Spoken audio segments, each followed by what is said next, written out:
Buenos días a todos. En primer lugar, quería disculpar en nombre del secretario de Estado que, como ha comentado el presidente de Cosidad, en el último momento, ayer por la noche, le surgió un tema de última hora y no ha podido venir como él quisiera a inaugurar estas jornadas. También quiero agradecer, por supuesto, a los organizadores la organización de estas jornadas por dos motivos, porque yo creo que el momento es muy adecuado, ¿no? Ahora mismo tenemos sobre la mesa muchas dudas, muchas cuestiones en torno a su aplicación y, por lo tanto, es el tiempo idóneo para poderlas poner en común y resolverlas en la mejor medida de lo posible. Y segundo, también por habernos invitado a venir a lo que es gran parte del Ministerio de Hacienda y Administraciones Públicas en sus distintas versiones y secciones, ¿no? Y así poder compartir con vosotros un poco nuestra valoración de esta norma y ver también vuestras dudas e intentarlas solucionar. También ya avanzo que, dado que yo voy a sustituir al secretario de Estado, en la ponencia que me tocaba a mí, me va a sustituir el subdirector general de Estudios y Financiación de Entidades Locales, con lo cual aquí habéis ganado, porque seguro que él se conoce mucho mejor los problemas de aplicación práctica que os pueden plantear esta norma y que estará encantado de solucionarlo. Si decíamos que este era uno de los proyectos más debatidos, igual es el más debatido de la historia de la democracia, sería un poco exagerado, pero yo creo que sí que ha sido muy debatido, porque esta reforma, como en general la reforma de las administraciones públicas, tal y como lo explicaba el presidente este lunes en la reforma de las administraciones, es la reforma permanentemente aplazada. Siempre la dejábamos para mañana y, por lo tanto, tenía un riesgo de que nunca se fuera a llegar a realizar. ¿Y por qué? Bueno, porque es una reforma que tiene unas implicaciones muy arriesgadas, que lleva consigo unos esfuerzos muy comprometidos y que existen muchas dudas e incertidumbres sobre la posibilidad de éxito que pueda tener y que pueda llevar a cabo. De hecho, en muchos círculos había bastante incertidumbre y bastante incredibilidad sobre la realidad de que esta se fuera a producir. Prueba de ello es lo que nos ha costado que saliera a la luz. Ha habido 37 borradores de este texto normativo, y también porque hemos intentado, dado que el ámbito de aplicación son los ayuntamientos y, como lo conocéis mejor que nadie, es un ámbito plural, es un ámbito variado, es un ámbito muy heterogéneo. Hemos intentado consensuar en la mayor parte posible o obtener el mayor consenso posible, tanto con los partidos políticos como con los afectados, con la FEN, que ha participado activamente, y por supuesto con Cosital, que está aquí su presidente, y todos vosotros representados, que han participado muy activamente en toda la tramitación y que han aportado, yo creo que, grandes medidas, no todas las que hubiéramos querido, pero sí que creo que se ha mejorado enormemente esta norma con esas aportaciones. En la tramitación parlamentaria también, aunque ha sido rápida, ha habido muchas enmiendas. En el Senado del Congreso se han admitido unas 30 enmiendas en el Congreso, 27 enmiendas en el Senado y en el Pleno unas 15 enmiendas transaccionales. Por lo tanto, creo que desde el primer borrador hasta el último ha mejorado en mucho esta norma. Esa es mi valoración personal, y yo creo que han participado en la medida de lo posible todos los sectores involucrados, ¿no? Ya que era una de las leyes más innovadoras y en la que pilotaba casi todo el peso de reforma de la Administración, inicio de la reforma de la Administración, que, como decía antes Íñigo, se ha empezado por la reforma de la Administración local para, acto seguido, llevar a cabo la Administración autonómica y estatal. Por lo tanto, mucho se ha hablado, se ha comentado, se ha discutido, se ha puesto en entredicho esta norma, pero cuando empezamos a plantearla había una realidad que solo ha pasado un año, pero no se nos debe escapar, y es que en el 2011 y 2012 España, por los datos macroeconómicos que tenía, no tenía ningún tipo de credibilidad, ni fuera ni dentro, y ya no era que nos iban a intervenir, sino cuándo se iba a intervenir España, ¿no? Ya se había intervenido a Portugal, a Grecia, a Irlanda, y faltaba España. Estaban esperando ese momento. Nadie hablaba de una posible recuperación, y, como hemos visto, los datos han dado la vuelta completamente en un periodo de tiempo muy corto.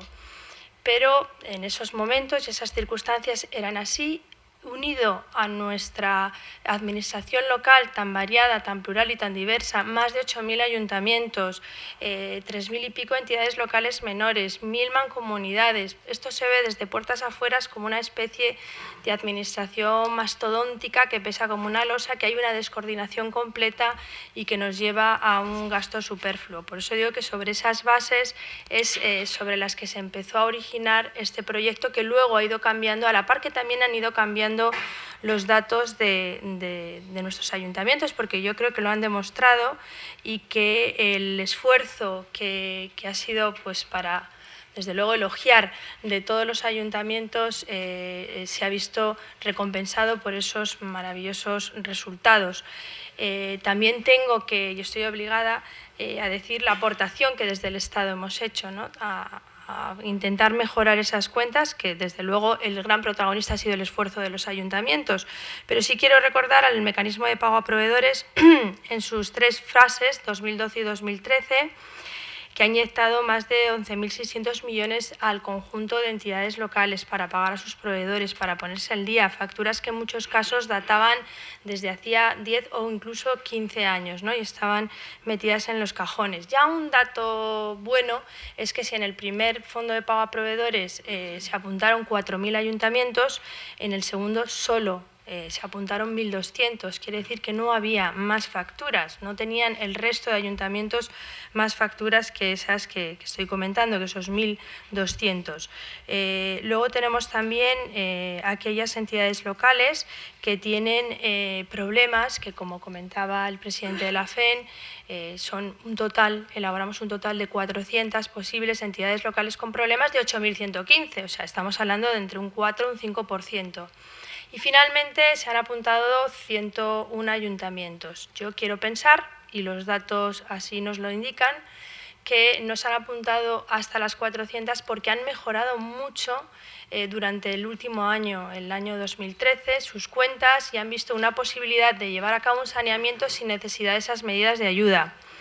Aunque también podía ser por el susto que muchas veces han tenido cuando han visto la contrapartida de esas ayudas. Lo que no podemos hacer es prestar ayuda sin una contraprestación, sin un esfuerzo por parte de esos ayuntamientos. Pero yo creo que ya los que quedan con graves problemas son muy pocos, y espero que con estas medidas seguro que vayan a salir a flote. También hemos logrado, y yo creo que muchas veces pasa desapercibido, pero es un hito, el que las comunidades autónomas paguen a los ayuntamientos a través de 2 mecanismos, a través del propio Fondo de Pago a Proveedores, que en el último Fondo de Pago a Proveedores sustituyeron a la entidad local a la que le debían dinero como deudor en el fondo, es decir, ellos, la comunidad autónoma es la que va a responder de las deudas de esos ayuntamientos, y ahí ha habido un importe de 267 millones. Y también a través del Fondo de Liquidez Autonómico. Una parte del fondo pueden, con carácter prioritario, introducir las facturas, las comunidades autónomas, para pagarla a las entidades locales acreedores. Por lo tanto, ahí ha habido una parte importante de 426 millones de euros en el año 2013, más una parte obligada que les exigíamos desde agosto a meter un porcentaje del importe que se incrementó en el FLA a partir de agosto de las liquidaciones negativas, un total de 260 millones. En conjunto, casi 1.000 millones, 950 millones que han pagado, yo creo que por primera vez, las comunidades autónomas a las entidades locales, o de forma voluntaria o de forma un poco incentivada, pero esto es un hecho y por ese camino yo creo que es el que debemos de continuar. Y también, y aunque esto pues no guste tanto, yo creo que para saber dónde estamos es muy importante conocer muy bien la información, la realidad financiera de las entidades locales, y por eso estamos pidiendo esa información cada vez mayor y más completa, en la que muchas veces os quejáis, y con razón, que vamos a intentar a ver si la podemos coordinar, homologar, y que no, o que os molestemos lo menos posible, pero creo que esos datos son necesarios para ver dónde estamos y muchas veces para tranquilizar y para constatar que no estamos tan mal como podía parecer, sino que los datos son mucho mejores. Por ejemplo, en el tema de sueldos y salarios sí que estamos viendo que la inmensa mayoría de los ayuntamientos están por debajo de esos límites. Hay muy pocos que superan esos límites y es más, hay muchos más ayuntamientos de los que pensábamos cuyos concejales no cobran remuneración alguna, ¿no? Esos datos son los que estamos ahora viendo y son necesarios también para lo que los conozca la ciudadanía, porque si no queda un poco en el pensamiento de todos que esto es un despilfarro y que aquí hay una especie de locura y desorganización, que cada vez incrementamos más el gasto y que los sueldos y salarios están disparados. Bueno, yo creo que hay que destruir ese mito y que esos datos son necesarios para poderlos destruir. Y como también comentaba, yo creo que también hay que recalcar, lo comentaba el presidente de la FEN, los buenos datos. Los buenos datos han sido los resultados del año 12. Tenía las corporaciones locales un objetivo de un menos 0,3 y han terminado en un resultado positivo de un más 0,22. Un más 0,22, que si vemos la situación de partida del año 2011, en términos o incluyendo las liquidaciones negativas, estaba en torno a un menos 0,8, con lo cual el esfuerzo que han hecho en conjunto en un año las entidades locales es de un punto del PIB, es excepcional, completamente excepcional. Yo, desde luego que es para alabarlo y recalcarlo en todos los foros en los que hablemos de la administración local. Son 10.000 millones de ahorro en un solo año a través de distintas medidas que las entidades locales de motu propio ya han ido estableciendo. Por lo tanto, ese término es de aplaudir y el más del 70% además de las entidades locales terminaron en superávit. 5.731 ayuntamientos tuvieron superávit en el año 2012. Y 46 diputaciones locales, o sea que vamos por muy buen camino. También, como comentaba el presidente de la FEN, en 2013 los datos que nos han ido llegando en el segundo semestre, en el tercer semestre, nos daban ya signos de que se mejoraba lo del año anterior. Acabamos ahora mismo de recibir el 31 de enero los datos de los ayuntamientos, de vuestros ayuntamientos, y tendremos un poco que elaborarlos y estudiarlos, pero todo indica que si no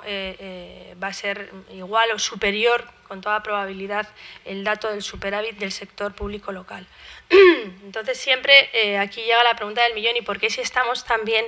nos tenemos que reformar, ¿no? Bueno, pues yo creo que también el presidente del Gobierno el lunes lo habló y lo dijo para el conjunto de las administraciones públicas, destruyendo un poco el mito de que en España tenemos una administración mastodóntica porque nuestro porcentaje de gasto público sobre el PIB es muy inferior al resto de la Unión Europea y porque además prestamos unos servicios de mucha calidad. Bueno, pues habría que reformarse porque hay que seguir intentando mejorar las cosas, porque la sociedad nos demanda cada vez más y mejores servicios y tenemos que estar dispuestos a prestarlos sin incrementar la carga de los ciudadanos. Por lo tanto, esta reforma, una vez visto los datos buenos macroeconómicos, lo que intenta es profundizar y consolidar en la mejora financiera, de tal forma que las entidades locales que estén saneadas o que tengan un plan en vías de saneamiento, pues logren mejorarlo sustancialmente, consolidarlo y fortalecerse. Y aquellas que, como hemos visto que no son tantas, tengan problemas financieros, establezcan las medidas, bien de ayuda por parte del Estado o bien porque ellas mismas adopten o bien por las dos cosas en conjunto, logren llegar a un estado de gastos y de ingresos equilibrados en sus respectivos presupuestos. Por lo tanto, sí que para mí es un orgullo y sobre todo pues yo también he estado y he participado durante 10 años en una administración local, ver que las corporaciones locales hemos pasado de ser un problema para la credibilidad del sistema público español al ser una de sus grandes fortalezas. Es más, es que esos puntos positivos del PIB, en términos de PIB, de nuestro superávit, se van a absorber por otro sector que igual no puede llegar a conseguir el objetivo que se le ha propuesto. Por lo tanto, somos así de generosos, ¿no? Parte de nuestro equilibrio va a lograr absorber alguna pérdida de otro para que en conjunto del Reino de España dé unos resultados globales admisibles de cara a la Unión Europea, y eso yo creo que es una labor de agradecer. Si hablamos de principios comentaba Manuel Arenilla al principio una serie de principios de la reforma local, Íñigo ha aportado otros. Yo me gustaría resumirlos en dos, sobre todo que yo creo han sido los grandes problemas de la reforma local o de la administración local: una administración, una competencia, y el principio de transparencia, sin menoscabar la ley de bases, que creo que ha cumplido su función y lo ha hecho bastante bien, pero tiene su tiempo, más de 35 años, creo que se ha modificado 17 veces de forma muy puntual. La vez que más tuvo una modificación, lo comentaba el presidente de Cosital al principio, fue en el año 2003 por el tema solo afectando a grandes ciudades, no al carácter general. Había que hacer una reforma mucho más en profundidad para actualizarla, para modernizarla. No tiene absolutamente nada que ver la ley en sus orígenes hace 35 años que ahora. Entonces, esta reforma yo creo que era no una obligación, era una necesidad, ¿no? Tenemos una ausencia en la definición precisa y acotada de las competencias municipales. Además, propiciaba que realizáramos actividades fuera de nuestro ámbito, que no estaban ni atribuidas legalmente ni tampoco delegadas, con lo cual teníamos una duplicidad evidente de competencias y además una actividad que no estaba ni vinculada a la eficiencia, a la transparencia ni a la sostenibilidad, ¿no? Esa ineficiencia que afecta en general a todas las administraciones quizás sea por un exceso de celo en la prestación de un servicio público, pero que implica, por desgracia, un solapamiento, una duplicidad o incluso unas lagunas competenciales. En el caso local, la complejidad del sistema competencial sí que era mucho más proclive a que proliferaran de forma ineficiente muchísimas actividades, que unido a una situación en la que los ingresos eran crecientes, que teníamos ingresos provenientes sobre todo del sector inmobiliario, ingresos extraordinarios que llegaban con facilidad, o también, como no, ingresos por vía endeudamiento, barra libre para todos, hizo incrementar el gasto de una forma impresionante. No nos preocupábamos en la administración, en cómo sostenerla, ni siquiera casi en cómo hacerla factible a medio o largo plazo, sino tan solo es elevar el gasto sin medida ni control. De hecho, entre el año 2007 y 2011, el gasto público en conjunto se elevó del 39,1 del PIB al 45,3. Creo que es un dato brutal, ¿no?, para que en tan poco tiempo se elevara el gasto de esa forma. Por lo tanto, vamos a darle la vuelta, sustituirle por una serie de limitaciones que muchas veces son autoimpuestas por la propia administración local, que ha dado un ejemplo de responsabilidad, y otras pues ha sido por una serie de medidas normativas que han intentado acotar para evitar situaciones puntuales, pero que se dan de despilfarro. Hemos cuantificado por 1000 métodos, la FE en la primera, cuánto pueden ser los gastos no obligatorios. Tenemos datos para todos los gustos, pero yo creo que a partir de esta reforma no se deberían de producir, ¿no? Hemos cifrado también unos posibles ahorros que entre el 2013 y 2019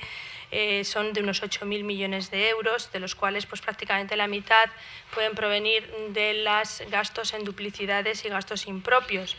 El presidente del Gobierno dijo el lunes que la Administración en conjunto ahorrará hasta el final de 2015 28.000 millones, pero que esta ley ni la reforma de la Administración no busca el ahorro por el ahorro, ni tampoco es importante por los ahorros que va a suponer, que los va a haber y muchos, sino porque vamos a lograr una administración moderna, ágil y flexible, tan moderna y tan ágil y tan flexible como nuestra sociedad nos lo exige que seamos, y porque lo principal, como se ha comentado hoy aquí, es facilitar la vida a nuestros ciudadanos. Por lo tanto, y siguiendo también las palabras del presidente, no solo es adelgazar, es que vamos a ganar músculo, porque vamos a articular una administración que sirva tanto al ciudadano como al crecimiento. Entonces, ¿qué buscamos? Bueno, pues la eficiencia y la estabilidad presupuestaria como principio rector de todas las administraciones. Se garantiza hacer más con menos y no gastar más de lo que se ingresa. Superamos la impasibilidad de que es mejor no hacer nada, porque aquellos que son partidarios de que no cambie nada, sabiendo que si no nos adaptamos a la realidad, que después de casi 30 años ha cambiado sustancialmente, vamos a poner en peligro algo que es esencial para nuestro país, y es el municipalismo. Que no es una labor fácil, lo sabemos, que es algo que se lleva hablando desde hace tiempo inmemorial, también lo sabemos, pero también sabemos que ahora nos lo hemos tomado en serio y ahora toca llevarlo a cabo. Las competencias delegadas creo que también es otro tema importante que se tratará hoy a lo largo del día. Llevamos un modelo territorial que se ha establecido en nuestra Constitución. Las comunidades autónomas han ido delegando muchas competencias a las entidades locales vía convenio o vía acuerdo, pero sin financiación, al menos sin financiación al 100%. Y eso es lo que pretendemos acabar, con un sistema en el que se garantice y se asegure esa financiación y que nos lleve por primera vez, y también yo creo que es un hito, a una retención en la vía autonómica para dar a las corporaciones locales lo que es suyo, lo que se les debe. Ya está bien de regular lo que tengo que hacer yo, pero sin darme esa financiación que necesito para llevarlo a cabo de forma eficiente y sobre todo con unos principios de estabilidad y unos efectos de incumplimiento de esa estabilidad que tenemos todos y que tienen ese rigor. Por lo tanto, ese tema esperemos y que con vosotros lo veamos, y si hay que modificar o aclarar se podrá llevar a cabo, que se arregle. También otra de los temas que saldrá y que nos lo preguntan muchos ayuntamientos es si ya no voy a poder llevar a cabo ningún servicio que no sea obligatorio. Yo creo que lo dice claro la norma, está la posibilidad de que si tú estás en equilibrio, que es el mensaje principal que da toda la ley, nada te impide que puedas llevar a cabo, asumir algún servicio que no sea obligatorio, que no esté en la relación del 25 o 26 o no se haya delegado por el 27, siempre y cuando no haya esa duplicidad de competencias y tus superávit o tus equilibrios sí que te permitan y se ponga en riesgo la sostenibilidad financiera del ayuntamiento. También es posible que ya hemos aparcado, ya no está el debate en si sobran o no municipios, ¿no? Yo creo que ese mito ya ha quedado destruido. En todo caso, no le corresponde nunca al Gobierno decir cuáles son. Lo que sí que intentamos acoger son medidas que incentiven una fusión voluntaria en el que se exime de prestar determinados servicios obligatorios o se hace un incremento en la PIE por el incremento de la población, o bien la prestación de servicios de forma mancomunada, potenciando, como sabéis, la asistencia de las diputaciones provinciales, tanto en la prestación de servicios obligatorios cuando sea necesario, como en aquellas fórmulas de colaboración y coordinación que van a actuar con una palanca de apoyo al municipalismo para garantizar la cobertura de los servicios, ¿no? Lo que queremos es potenciar esa cooperación interterritorial, porque el centro de atención no queremos que sean personalísimos en la administración, sino en la persona del ciudadano. Vamos a centrarnos, yo creo que esa va a ser la gran reforma de todos en ese objetivo, ¿no? Prestar cada vez mejor y más servicios por bien de nuestros ciudadanos. Finalmente tenemos el principio de transparencia, que es vital dar mayor y más información. Tenemos unos cauces para que participen los ciudadanos, unas exigencias para que unos gestores públicos puedan dar mayores explicaciones por tranquilidad de todos, porque muchas veces se constata lo que ya sabíamos, pero que el público en general no lo conoce y muchas veces esa duda da lugar a que las consecuencias sean peores. Es lo normal en una evolución, en una administración moderna, desde prestar unos servicios hace 40 años, que era el objetivo primordial, luego pasamos a prestar los servicios con criterios de eficacia y de eficiencia, más tarde esa prestación de servicios eficaz y eficiente, pero que además nos lleve a esa estabilidad presupuestaria, y ahora nos queda prestarlos con innovación y con transparencia, que es el gran reto que yo creo que tenemos todas las administraciones públicas. Tenemos que rendir cuentas, el dinero público no es nuestro, no es de los ayuntamientos, no es de la administración autonómica ni de la administración del Estado, es de los ciudadanos, que al final son los que ponen ellos el dinero, y por lo tanto tenemos que demostrar y que darles cuenta en qué se ha invertido. Por eso es el coste del servicio, el coste efectivo, que se va a publicar con transparencia a partir del 1 de noviembre. Estamos elaborando ahora mismo unas normas y unos criterios que también se os comunicará y se hablará con la debida antelación con la FEN y también con Cosital, para ver que luego efectivamente eso tiene su aplicación práctica real y que nos va a llevar a poder comparar, para poder mejorar, para ver por qué en unos sitios tenemos un mayor coste que en otros. Creo que puede ser una gran herramienta de transparencia y de evaluación, y que a lo largo de este año la veremos cumplida. nada más, porque hasta lo aquí expuesto veo que esta reforma es una reforma que ha comenzado con lo local, pero seguidamente, como se explicó el lunes, es una reforma de todas las administraciones públicas de nuestro país para prestar esos mejores servicios de forma más eficiente, más transparente y mejor de calidad, y que a lo largo de hoy creo que hay suficientes ponencias para entrar en detalle y en materia de cada uno de los aspectos más controvertidos o que tienen más dudas de esta norma, ¿no? Que además el papel protagonista, como comentaba el presidente de la FEN, de vosotros, de los habilitados con carácter nacional, que volvéis otra vez a ser funcionarios que pertenecéis a la Administración del Estado, en la que esperamos que tengáis el apoyo y muchas veces lograr rellenar esos huecos de soledad que conozco que tenéis en todos vuestros ayuntamientos, ¿no? Que prestáis ante medidas difíciles de tomar y de decidir, no con el apoyo muchas veces que deseáramos todos. Esperamos prestarlo desde la Secretaría General, desde la Dirección General del INAH, porque vuestro papel es fundamental y trascendente en esta reforma. Es un papel en el que tendréis que verificar con criterios de legalidad y no de oportunidad lo que establece la norma, y seguro que lo vais a hacer de la forma mejor posible y que va a llevar al éxito mayor de los resultados de las administraciones locales. Termino ya con la cita de Pitágoras: lo posible habita cerca de lo necesario, y yo creo que la posibilidad que se presentaba en el proyecto de ley era por la necesidad tan grande que yo creo que hemos visto que era necesaria llevarla a cabo, y que se traduce en esta reforma, que lo que intenta es crear una administración local fuerte, una administración con músculo, que sea solvente y capaz de soportar todos los retos para, sobre todo, prestar a nuestros ciudadanos servicios básicos, inmediatos y próximos en su quehacer diario, con criterios de eficacia y de eficiencia. Y nada más, ahí os dejo un reto, porque el reto continúa. Muchas gracias.